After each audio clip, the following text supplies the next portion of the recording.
चारों वर्ण के बारे में बताना है आपको, कहाँ मिलेगा। First of all the four वर्णाज आर मेंशन इन, क्या है आंसर, सही बताइए जल्दी से। पुरुष सूक्त, नासदीय सूत्र, मंडूक और विवाह।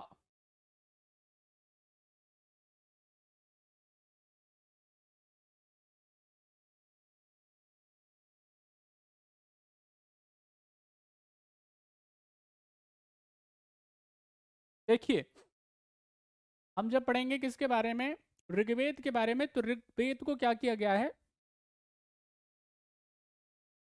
10 मंडलों में बांटा गया है। ऋग्वेद में क्या है, 10 मंडल हैं, यानी 10 बुक्स बोलते हैं आप उनको, क्या बोलते हैं, 10 बुक्स और 10 मंडलाज। और 10 मंडलाज और 10 बुक्स में से 10th नंबर का जो मंडल है या बुक है, उसमें क्या है, एक सूक्त है, उसका नाम है पुरुष सूक्त। यानी पहले आप देखेंगे तो पहले क्या है, यहाँ पे शूद्र के बारे में कोई जिक्र नहीं होता है। शूद्र के बारे में क्या है, कोई जिक्र नहीं है। पहले क्या है, ब्रह्मा, ब्रह्मा के बाद में यहाँ पे आपके पास है क्षत्र, और साथ ही साथ में आपके पास में क्या मिलेगा इधर, यहाँ पे वैश्य। ठीक है कि नहीं, यानी यहाँ पे विषु बोलते हैं इसको, क्या मिलते हैं, विषु। क्षत्र और ब्रह्मा और विषु, और यानी विषु का मतलब वैश्य। लेकिन बाद में आपको 10वें मंडल में शूद्र मिलेगा, बात समझ में आ रही है।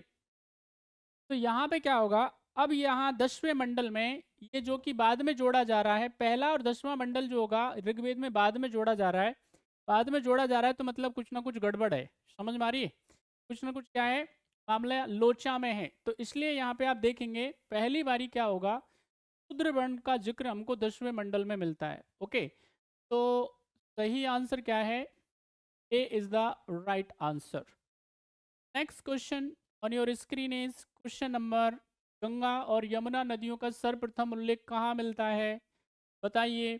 Ganga and Yamuna rivers are the first mention in Rigveda, Atharvaveda, Shatapatha Brahmana और छांदोग्य उपनिषद, क्या है सही आंसर।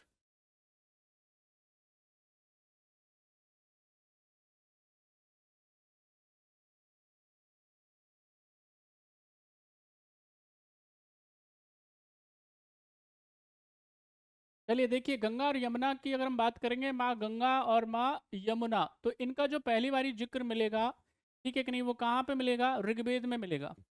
इनके लिए क्या है, एक श्लोक आता है, क्या आता है, एक हेम आता है, एक ऋचा, किसके, देखिए ऋग्वेद में 128 क्या है यहाँ पे, ऋचाएं हैं, क्या है, 128, माफ कीजिए 1028, 1028, 1028 क्या है, ऋचाएं हैं।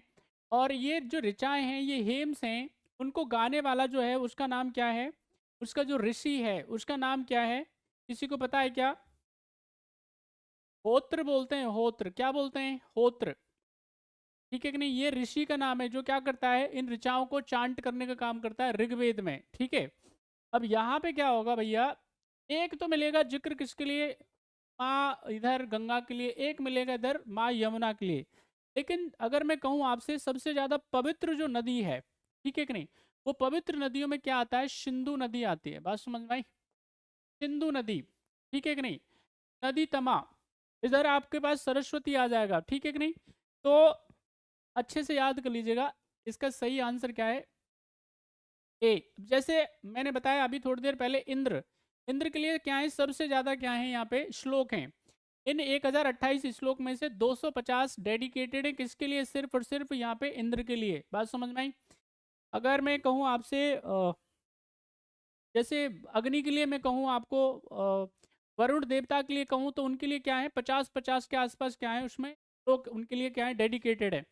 तो इसलिए सही आंसर इसका क्या है, ऋग्वेद में क्या है, माँ गंगा और यमुना का जिक्र आता है, लेकिन एक एक बारी आता है, ठीक है कि नहीं।